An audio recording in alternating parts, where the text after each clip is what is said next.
Saudações aos telespectadores da TV AD Mossoró. Estamos em mais um programa Dinâmica do Direito. A temática de hoje é a COP27, a 27ª Conferência da ONU sobre Mudanças Climáticas. Vamos falar sobre os desdobramentos, as discussões em tão importante reunião. Para tanto, nós temos aqui no estúdio o professor Marcos Túlios, ele que tem mestrado e doutorado na área ambiental, lecionando pela UERN e pela nossa querida UFESA. Então não sai daí, voltamos já!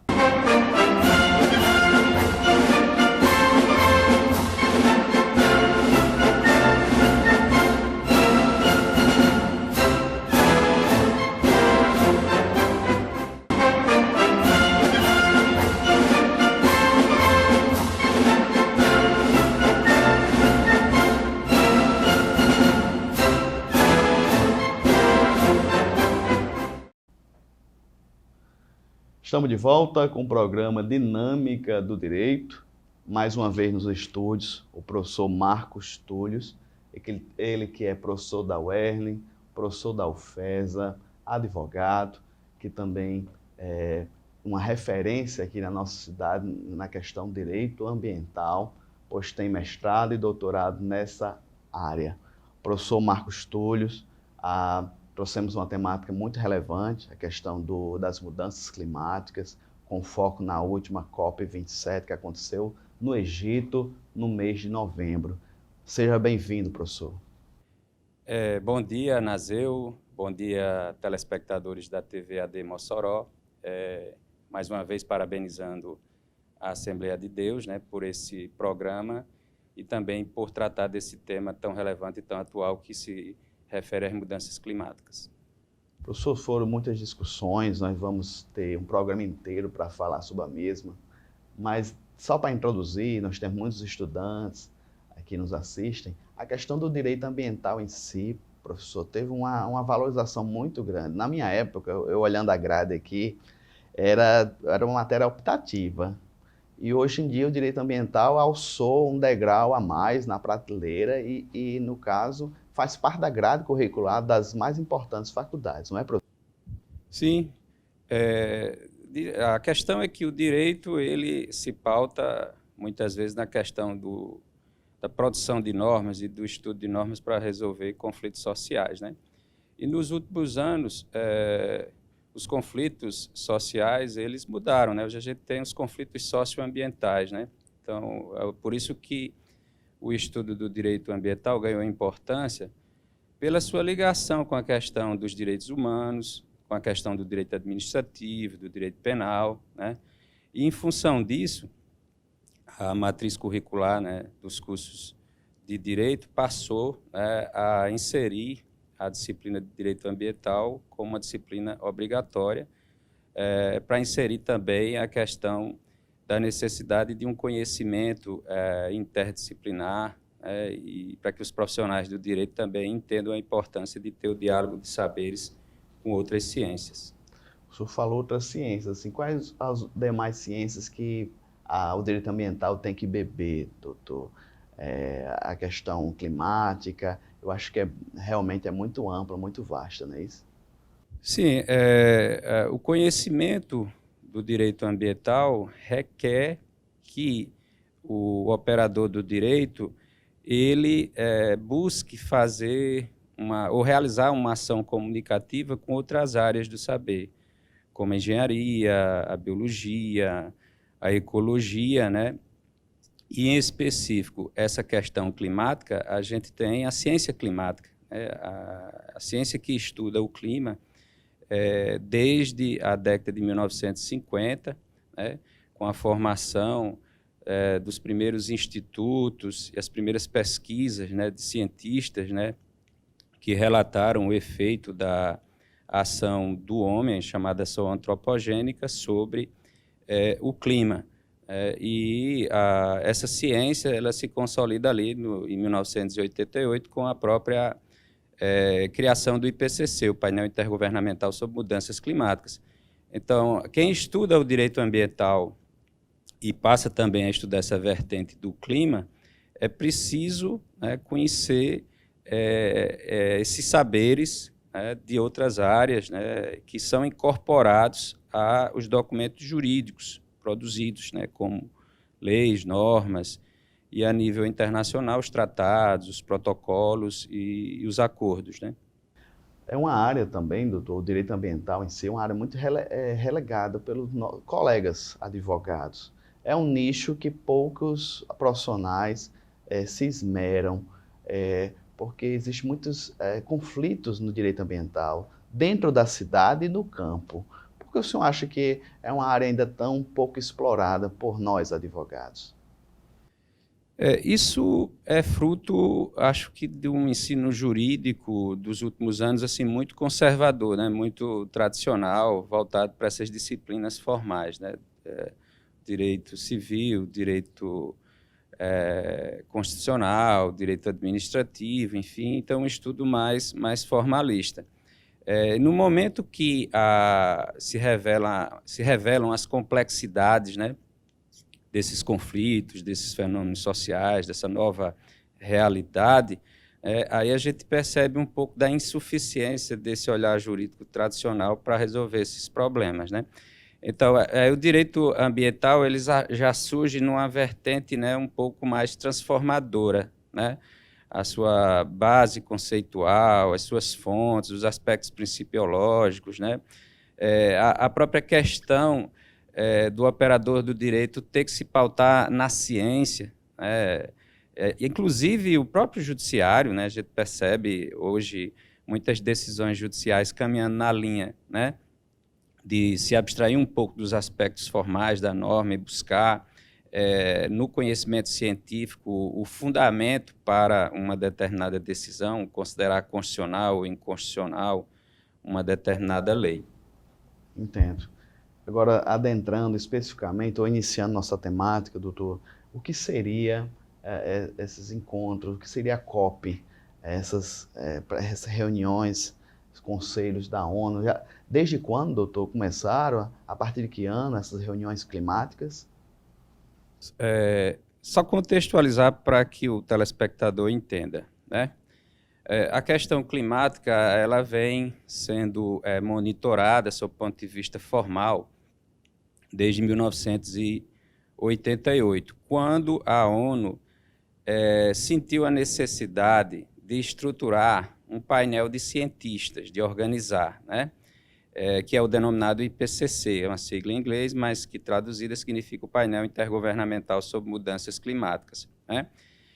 Então, um conjunto de cientistas, né, reúne cientistas de praticamente todos os países, e esses cientistas eles não produzem estudos originários, eles catalogam e analisam trabalhos que são realizados no mundo inteiro e chegam a determinadas conclusões. Então, eles produzem relatórios, né, técnicos e científicos sobre a questão climática.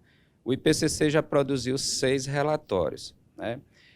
No primeiro relatório que o IPCC produziu, ele chamou a atenção principalmente na Rio+20, né, a segunda Conferência Mundial sobre Meio Ambiente. E na Rio+20 foi aprovado um documento chamado Convenção Quadro das Nações Unidas sobre Mudanças Climáticas. E essa Convenção Quadro das Nações Unidas sobre Mudanças Climáticas, em um dos seus dispositivos, dizia que os países têm que se reunir anualmente, através de conferência de partes, para discutir questões relacionadas ao clima, assumir compromissos rígidos, né? E foi a partir de 1995 que nós tivemos a primeira reunião, né, chamada COP1, né? E nessa primeira reunião, o debate era: a gente precisa produzir um documento para cumprimento de algumas obrigações, né? Teve a COP2 em 1996 e em 1997 nós tivemos a COP3, que foi onde foi discutido e elaborado o chamado Protocolo de Quioto. Foi o primeiro documento sobre questão climática. E esse documento, o Protocolo de Quioto, ele estabelecia uma série de compromissos, de metas de redução, enfim, né, questões que até hoje são um desafio, né, para serem implementadas. E o protocolo estabelecia um calendário de ação até 2012. Então, houve muita resistência, né, à assinatura desse documento. O Brasil mesmo assinou tardiamente, em 1999. Rússia e Estados Unidos também puseram bastante resistência a assinar o documento. O certo é que o documento em si ele não produziu efeitos concretos, imediatos, né? Tanto que em 2012, quando o calendário de ação do Protocolo de Kyoto se encerrou, a gente ficou num limbo climático, né, numa lacuna climática. E aí foi preciso realizar mais 2 reuniões em 2013, 2014, para, na reunião de 2015, que foi a chamada COP20, a 20ª reunião, nós termos um outro documento, que é o Acordo de Paris, que é esse documento que ainda está em vigor, né? São 7 anos, e a COP27, ela, na verdade, ela representa uma reafirmação de tudo que vem sendo discutido desde 1995, né? E com compromissos, né, mais rígidos, né? Com alguns aspectos inovadores, algumas situações peculiares, e notadamente porque o IPCC publicou um 6º relatório sobre essa questão climática.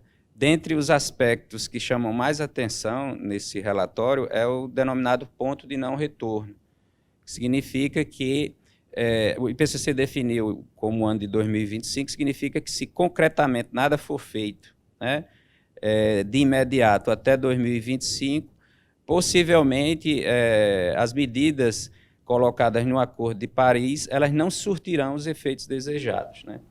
No caso, doutor, se firma-se ali acordos, pactos de compromisso mútuo, mas em caso de descumprimento de um país específico, dá direito a se impor sanções econômicas? Como é que isso funciona?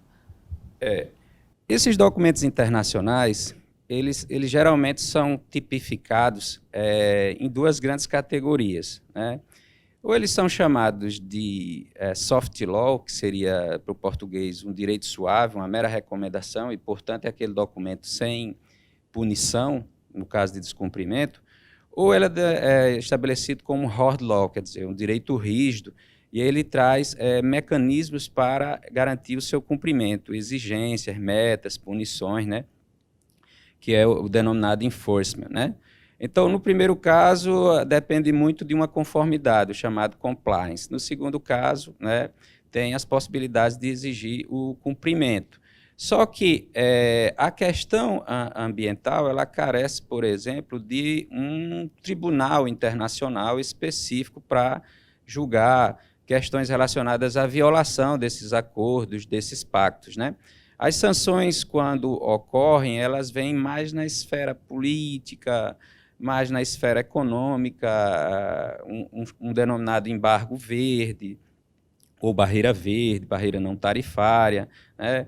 A dificuldade de relação diplomática entre determinados países que seguem caminhos distintos em relação a essa questão climática. Então, falta, na verdade, uma entidade supranacional, né? Apesar da ONU, né, tratar da questão ambiental desde a década de 70 e ter instituído o PNUMA, mas ainda não foi estabelecido um organismo que possa ter esse poder, né, de estabelecer sanções e punições no caso de descumprimento desses compromissos. É por essa razão que, na questão climática, se discute desde 1995, com o protocolo de Kyoto que não foi cumprido, com o Acordo de Paris, que já temos 7 anos de vigência, e com algumas obrigações ali estabelecidas que sequer foram iniciadas em termos de implementação. Entendo. Estamos conversando aqui com o professor Marcos Túlios, ele que é professor da UFESA, da UERN, na cadeira de Direito Ambiental, falando sobre a questão da COP27, que tratou sobre mudanças climáticas, conferência da ONU. Aqui aconteceu agora no mês de novembro. Então, sai daí, vamos continuar ainda nessa linha de pensamento, estudando essa questão de mudanças climáticas, com foco também no posicionamento dos discursos e os desdobramentos de tão importante reunião. Voltamos já!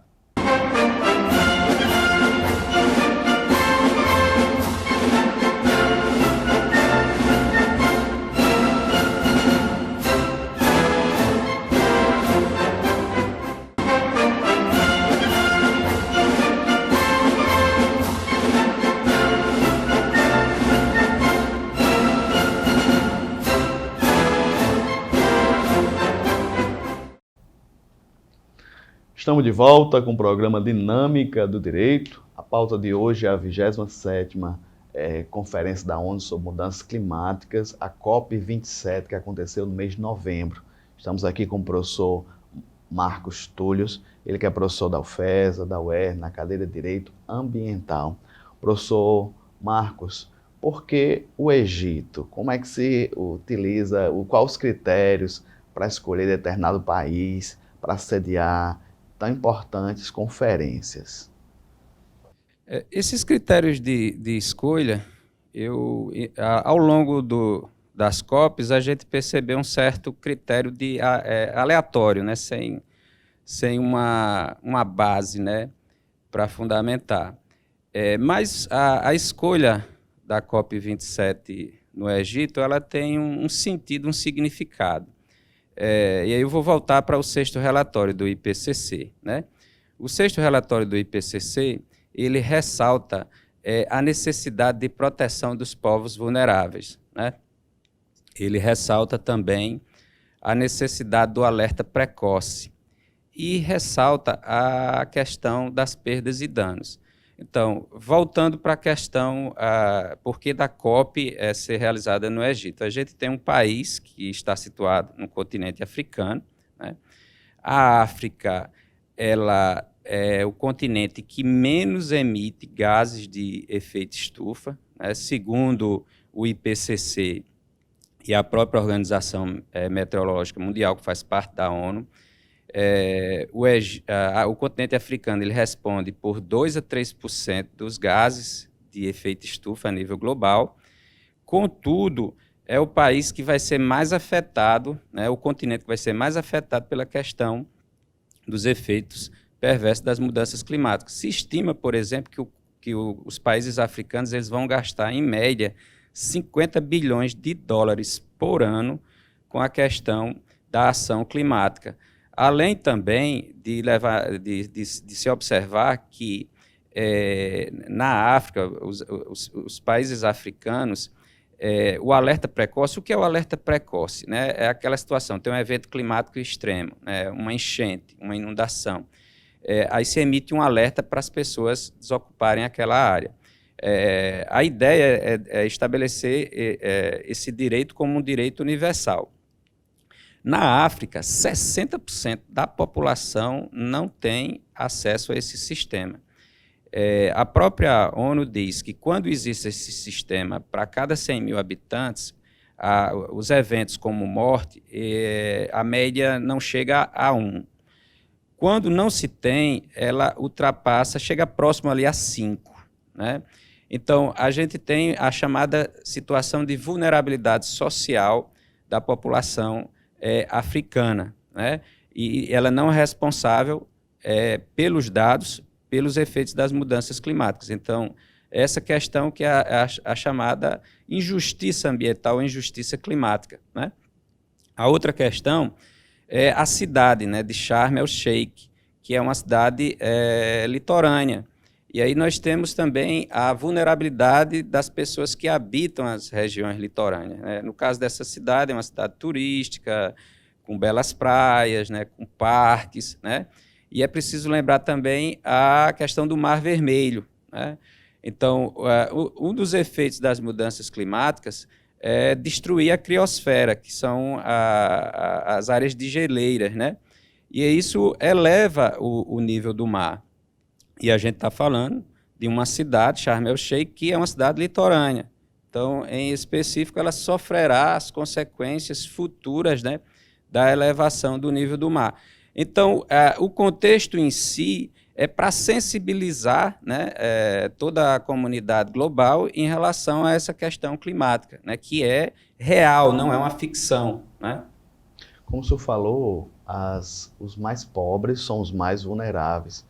Então, podemos dizer, doutor Marcos, que direito ambiental ou preocupação climática também é uma preocupação com direitos humanos essenciais? Sim, sim. A questão climática, ela afeta diretamente as pessoas, né? Os direitos humanos, afeta a questão da saúde, do bem-estar, crianças e adolescentes, os idosos, as mulheres, né?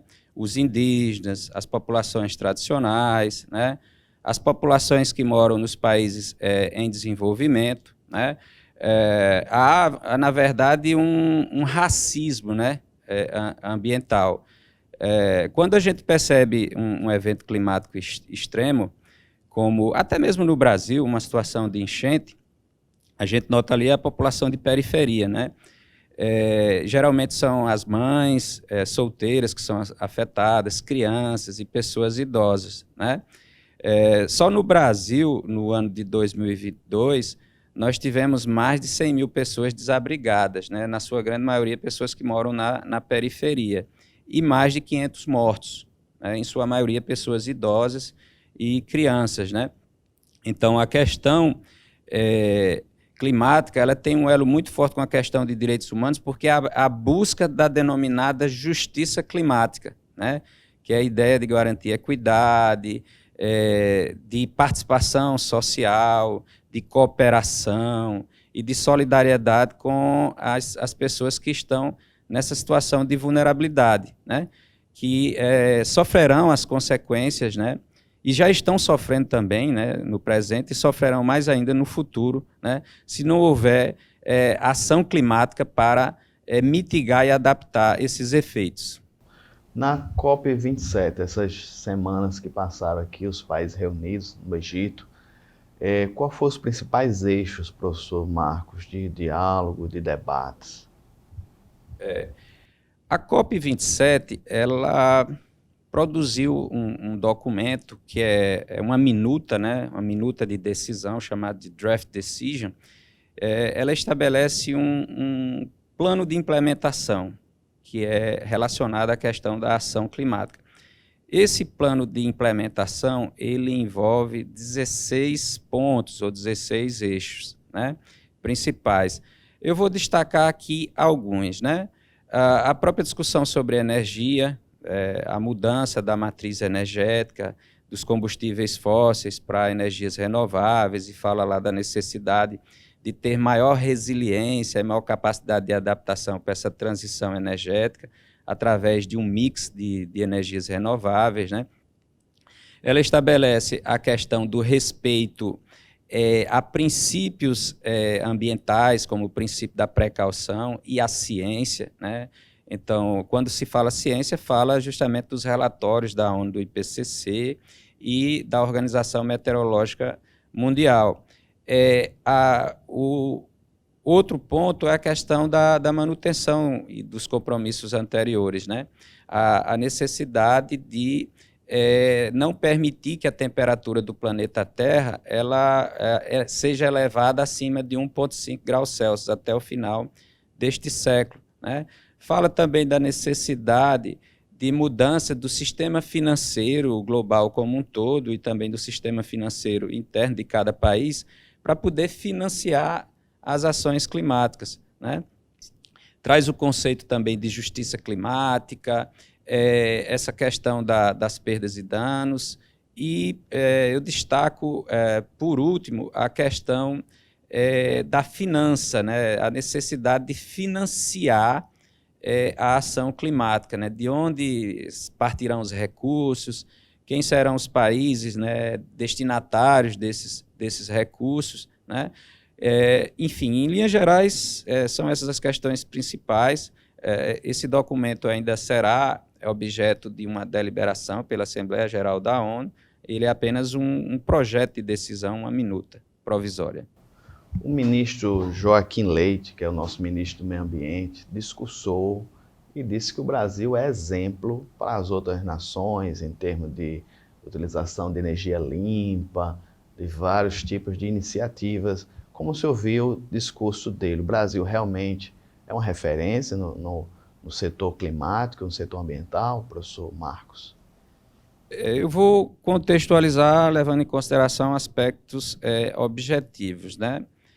O Brasil tem uma Política Nacional de Mudanças Climáticas, que foi criada ali em 2009, né? O governo brasileiro passou a ter uma preocupação com o pagamento pela prestação de serviços ambientais, e aí para estimular o mercado de crédito carbono, os títulos verdes, denominados de green bonds, os certificados de emissões, né? Ao longo dos anos foi-se instituído também um plano de prevenção e controle do desmatamento da Amazônia, o Fundo Clima, né, o recebimento de recursos estrangeiros, e isso que acontece, né, no contexto econômico, essa mudança da matriz energética, essa transição, que já é um processo em curso, né? É claro que há alguns problemas estruturais e internos, né, no que tange a questão da regulamentação dessas energias renováveis, né, os parques solares, os parques eólicos, então carece de uma regulamentação para dar mais segurança jurídica. Hoje nós temos a questão do hidrogênio verde, que também falta uma regulamentação, né? Então, em linhas gerais, o maior problema hoje do Brasil é a questão do desmatamento. É tanto que no denominado inventário nacional, que controla essas emissões, a maior parte das emissões de gás de efeito estufa no Brasil, elas estão relacionadas ao desmatamento. Então, é preciso ter uma política pública voltada para essa questão. E aí, mais investimento nesse plano de controle e prevenção do desmatamento da região amazônica, mas também não esquecer que existem outros biomas que precisam ser preservados, como a caatinga, que é o bioma nosso aqui do semiárido, né? Enfim. Estamos conversando aqui com o professor Marcos Túlios sobre a COP27, a Conferência da ONU sobre Mudanças Climáticas, bem como os desdobramentos de tão importante reunião. No próximo bloco, professor, vamos tentar focar também nessa questão desse fundo internacional.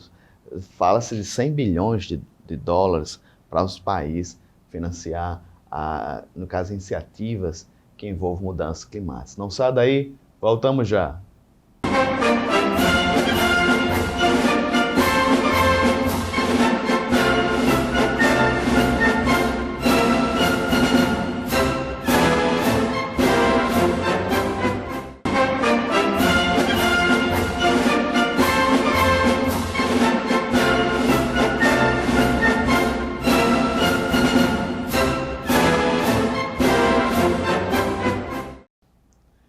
Estamos de volta com o programa Dinâmica do Direito. O assunto de hoje é a COP27. No caso, foi a 27ª Conferência da ONU sobre Mudanças Climáticas, que aconteceu no mês de novembro, no Egito. Importantes deliberações aconteceram nas reuniões, naquelas semanas que aconteceram. E, para tanto, nós temos aqui nos estúdios o professor Marcos Túlios, da Cátedra de Direito Ambiental da UFESA e da UERN. Professor Marcos, o senhor falou no bloco anterior sobre a questão de financiamento de políticas, né, que os países reuniam. Para isso, eles estimaram um valor de 100 bilhões de dólares para essas iniciativas. Como se dá esse fundo? Quem são os países doadores, especificamente? São os mais ricos, evidentemente, são aqueles que emitem mais carbono, e quem gere, quem está na gestão desse fundo?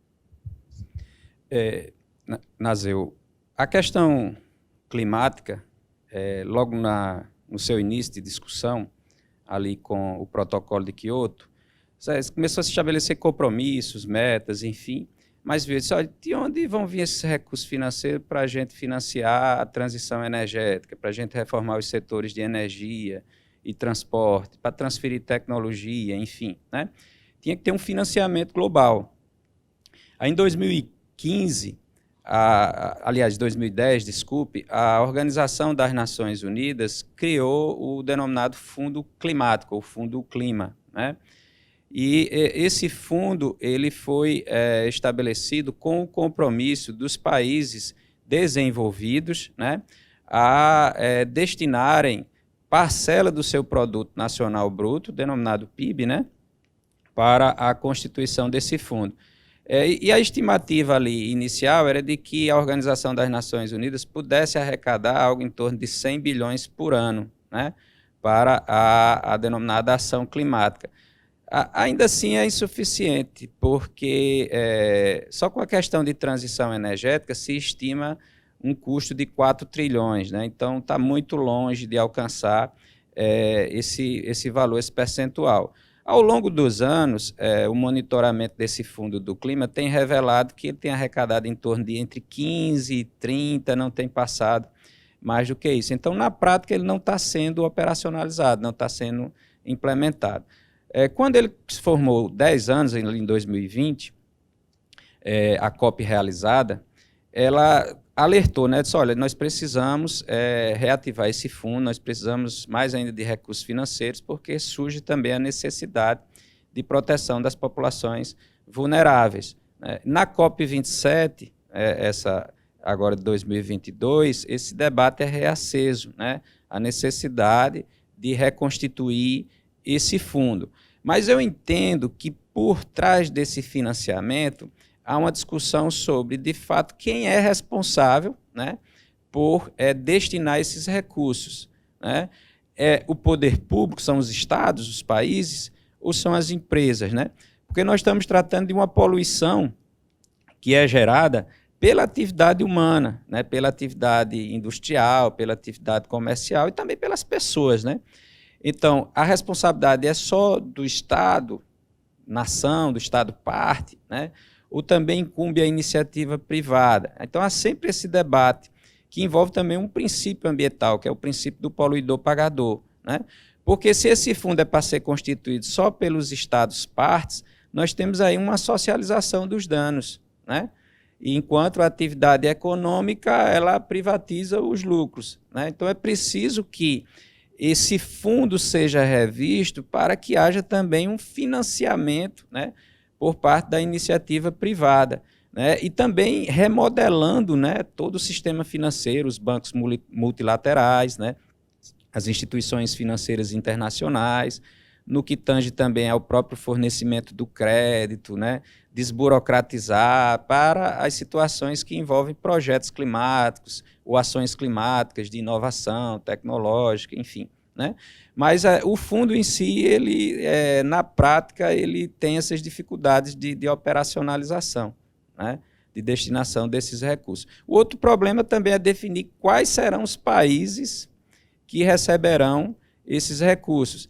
Aí isso também gera um processo de desigualdade, porque aqueles países com maior capacidade, com maior expertise de construir e criar projetos, eles vão conseguir captar esses recursos. Aqueles locais onde a população, as instituições, elas não têm esse conhecimento adequado, não vão poder elaborar bons projetos. Aí nós estamos falando de situações de várias nações disputando poucos recursos. Né? Uma situação muito delicada, o senhor mesmo afirmou, que acredito que uma nação mais rica, com faculdades, com grandes laboratórios, que tem toda uma corporação de empresas por trás, sairiam na frente.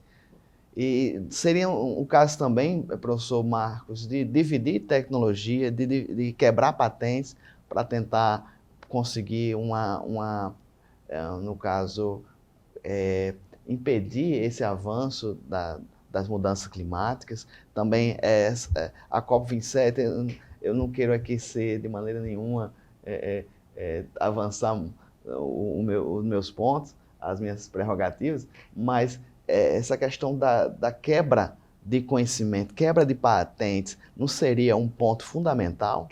Sim, Nazel, você tocou inclusive num dos 16 pontos que a minuta trata, né? Que é o chamado plano de ação conjunta no que tange a questão da tecnologia, né? Que envolve um plano de capacitação para as nações em desenvolvimento. Elas precisam estar preparadas justamente para um desenvolvimento tecnológico que salte etapas erradas do seu processo produtivo. Vou citar um exemplo para o telespectador entender.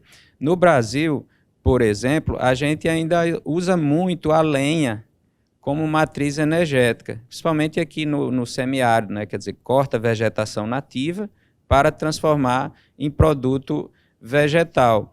E esse produto vegetal é utilizado por algumas atividades econômicas. Então, a transferência tecnológica é o quê? Por que não pensar no futuro em usar o hidrogênio verde, né? Nessas indústrias, nessas fábricas? Mas, para tanto, é preciso de expertise, de conhecimento, de desenvolvimento tecnológico. Aí, a COP27, ela traz esse debate, a necessidade do chamado leapfrogging, que é o salto tecnológico, né? E é preciso também estabelecer mecanismos de financiamento dessas tecnologias, e essa tecnologia ela tem que ser transferida num custo muito baixo, aí entra o que você coloca, né, essa quebra de patentes, né, para que facilite o desenvolvimento limpo, né, dessas nações consideradas emergentes e que entram na linha de preocupação também da ação climática. Então, uma pergunta bem específica aqui, professor, qual o impacto das mudanças climáticas na implementação dos Objetivos de Desenvolvimento Sustentável, chamado ODS? Pergunta muito interessante, Nazil. Os ODS, os denominados Objetivos do Desenvolvimento Sustentável, as metas do milênio até 2030, esses ODS eles se constituem em 17 objetivos, que são 17 ações, 17 políticas públicas.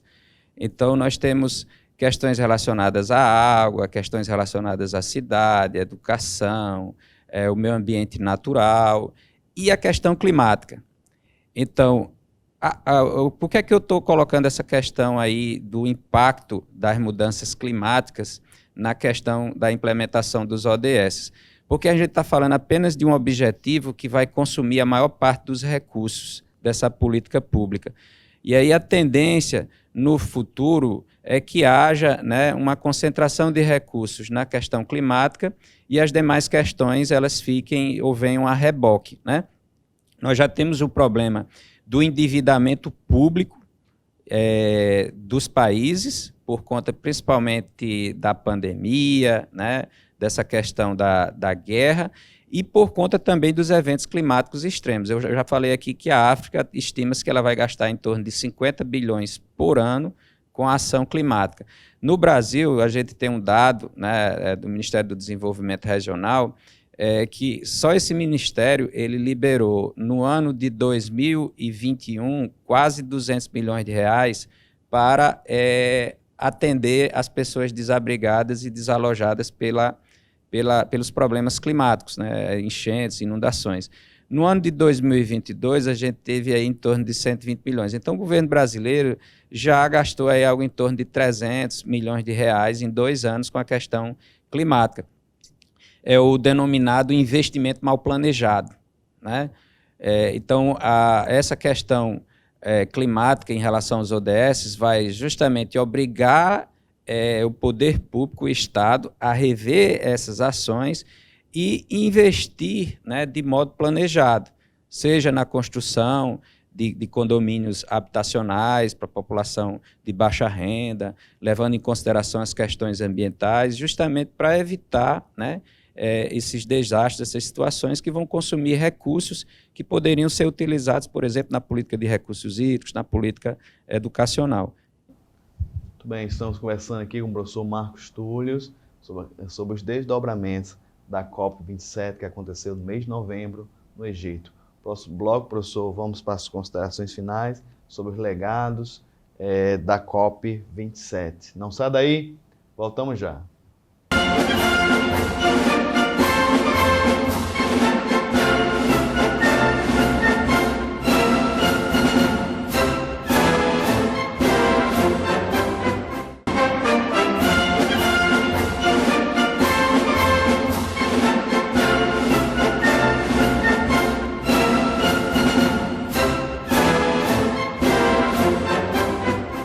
Estamos de volta, o último bloco da nossa conversa com o professor Marcos Túlios sobre a COP27 que aconteceu no Egito.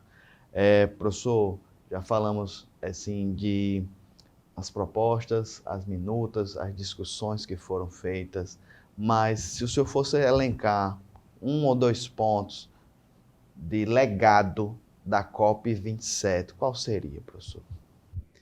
Eu posso destacar 2 pontos essenciais e inovadores, né? O primeiro, a discussão sobre perdas e danos às populações que serão afetadas e já estão sendo afetadas pelas mudanças climáticas, né? A indenização a essas pessoas, né? Então, é extremamente injusto, se o propósito é garantir a justiça climática, que os povos africanos eles tenham que despender 50 bilhões de reais por ano para ação climática, quando eles são responsáveis por 2 a 3% dessas emissões globais, né? É preciso reparar também danos de comunidades locais, comunidades indígenas, né, dos países em desenvolvimento que já sofrem essas ações climáticas. Só que esse fundo, né, ou essa forma de reparação de perdas e danos, a operacionalização, como é que o fundo vai ser constituído, quem deve pagar, quais são os países que serão beneficiários, quais os critérios para a liberação desses recursos, tudo isso ficou para ser definido em 2023, no próximo encontro. Mas é uma sementeira, né? É o nascedouro de uma ideia interessante que é fruto da discussão científica, né? O IPCC teve essa ideia originária, né, de propor a criação desse fundo. A outra questão inovadora que eu destaco é a abordagem ecossistema, as soluções naturais para a questão climática, né? Significa dizer o seguinte, que manter florestas em pé é uma solução natural, ou seja, porque as florestas elas absorvem o gás carbônico, né? São consideradas sumidouros de gás carbônico. Isso significa que proteger populações tradicionais que mantêm reservas extrativistas, demarcar territórios indígenas, estaria dentro dessa concepção, dessa abordagem ecossistêmica, né, de combater os efeitos das mudanças climáticas. E, notadamente, né, a governança multinível, né, que significa que todo e qualquer processo de decisão sobre política climática, ela não deve ficar ali no espaço fechado, no espaço privativo do Estado, do governo, mas ela deve envolver a sociedade civil, deve envolver a classe empresarial, as populações tradicionais, crianças, jovens, mulheres, negros, enfim, né, dentro desse ambiente considerado de democracia participativa, cujo principal propósito é inserir, incorporar a denominada equidade intergeracional. E outro ponto que eu destaco, para finalizar, eu falei dois, mas lembrei aqui de um terceiro ponto, é a questão de incentivar crianças e jovens na ação climática, né? A COP27 ela teve esse destaque, né? Porque permitiu que fosse realizado um primeiro fórum do clima com crianças e jovens, né? E há uma determinação no documento para que as nações, nos próximos encontros, encaminhem na sua representação oficial crianças e jovens, né? Nós temos no mundo o exemplo de uma organização não governamental de crianças e jovens, né, que é a Friday for Future, né? Então, são esses três aspectos que eu destaco de inovadores. O senhor que acompanhou a COP27, os debates, como foi a postura do Estado brasileiro? Nós fomos protagonistas, nós somos coadjuvantes nos debates. Como o senhor viu a postura do nosso governo em relação à COP27? Olha, a gente está numa situação denominada de transição, né? Então, nós tivemos a representação de dois governos, né? Do governo que aqui está, né? E do governo que assumirá para os próximos 4 anos, né? Então, dois discursos assim completamente diferentes, né? Enquanto um discurso estabelecia a questão da necessidade de metas ambiciosas para a questão da redução das emissões, de outro lado, o discurso era contrário. Então, nós tivemos assim uma posição, eu considero, meio confusa, mas o que tem que se levar em consideração são os próximos 4 anos, né? Então, para os próximos 4 anos, a promessa de discurso de Estado brasileiro é de, primeiro, resgatar o Fundo Amazônico, né, e, claro, captar mais recursos, tanto dos países que já destinam, mas também convencer outros países para financiar o desenvolvimento na Amazônia e a manutenção das florestas em pé, a reativação do PPCDAN, que é o Plano de Controle e Prevenção de Desmatamento na região amazônica, o compromisso brasileiro de realizar e de sediar, né, a COP em 2025, principalmente na região amazônica, e há também uma expectativa de que o governo brasileiro ele possa ser um grande player, né, nessa questão da denominada economia verde, na descarbonização da economia. Nós já temos a agricultura brasileira, né, nos últimos 4 anos, muito preocupada com essa questão da descarbonização. Nós já temos essa transição energética dos combustíveis fósseis para as energias renováveis, né? Nós já estamos também operacionalizando, ainda que de modo inicial, o denominado mercado de crédito carbono, que é justamente empresas que desenvolvem projetos relacionados à redução das emissões, elas obtêm títulos, né, que ela pode negociar em bolsa de valores, por exemplo, ou vender para empresas e organismos internacionais. Então, a perspectiva que a gente tem é que, nos próximos anos, começam a surgir esses negócios verdes, né, relacionados à questão climática. Eu sei que estamos no final do programa, mas assim, há um debate, por conta da guerra da Ucrânia na Rússia, há um debate de que os países europeus fizeram uma transição muito rápida e ficaram muito dependentes do gás russo. Fecharam muitas termoelétricas e usinas, no caso nucleares suas, em prol dessa energia limpa, energia verde. E agora estão sofrendo duramente nesse inverno europeu, algumas recorrendo até à questão, reabrindo a questão das termoelétricas. Como o senhor vê esse debate, que está bem acalorado, sobretudo dentro dos próprios países, dizendo que essa dependência de uma energia supostamente limpa gerou graves crises econômicas nesse momento agora de conflito? Essa questão da guerra e o efeito ambiental e o efeito climático, eu acho interessante. Em 1972, foi aprovado um documento na Conferência de Estocolmo, denominada Declaração de Meio Ambiente Humano.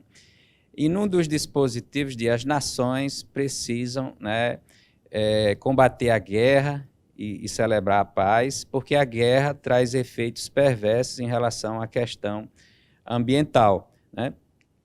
E eu confesso que na época eu tinha até dificuldade de entender qual a razão e o motivo, né, desse dispositivo, por não ter presenciado, né, guerras, né, mundiais, e por entender das guerras através de leitura de livros e autores. Hoje a gente vivencia, né, um contexto de guerra mundial, que é a guerra que envolve, né, a Europa Oriental, a Europa Ocidental, né, e em específico nós temos a questão da energia, né? Ninguém esperava, né, que esse conflito fosse acontecer. Então, o que é que eu vejo? Eu vejo o seguinte, que existe toda uma complexidade na sociedade global, né? E que essa complexidade ela não deve ser utilizada para retroceder, né? Regredir na questão ambiental. Eu entendo que a Europa, o continente europeu, a Europa Ocidental, usou isso como uma situação imediata, uma decisão imediata. Mas eu não vejo perspectiva de continuar utilizando a energia poluente, né? Até que ocorra uma solução pacífica da controvérsia, ou mesmo que internamente haja uma rediscussão para que a energia limpa, né, passe a ser utilizada como vinha de costume. Mas aí eu repito, né, a questão ambiental ela precisa ser discutida, né, num contexto de paz global, né? Nós tivemos uma discussão lá na COP27 em relação à a meta de 1,5 graus Celsius, para não elevar a temperatura até o final do final deste século. China, Índia e Rússia foram contra, levantaram esse debate, né? Então, eu acho que isso é um reflexo também da guerra, né? Desse contexto de animosidade, né? Porque é preciso democracia, a democracia para discutir a questão ambiental e a questão climática. Afinal, a gente está falando de direitos humanos, né? Quando a gente fala de direitos humanos, o ambiente próprio para discutir é na democracia. Agradável, com o professor Marcos Túlio, sobre a COP27, conferência sobre mudança climática, aconteceu no Egito, no mês de novembro.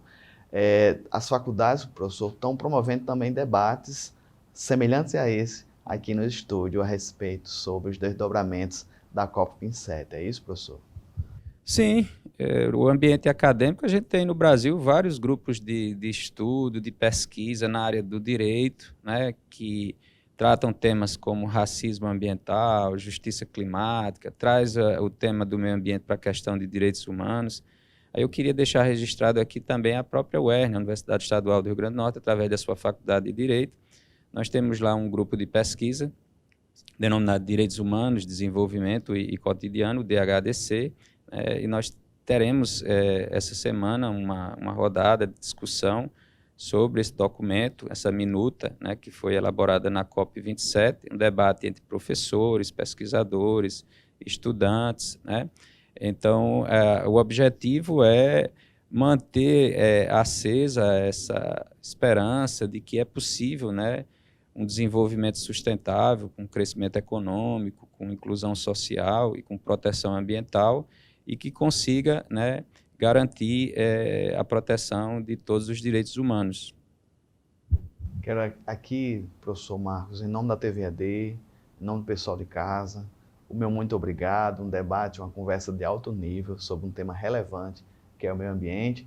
Fique à vontade de se dirigir ao pessoal de casa.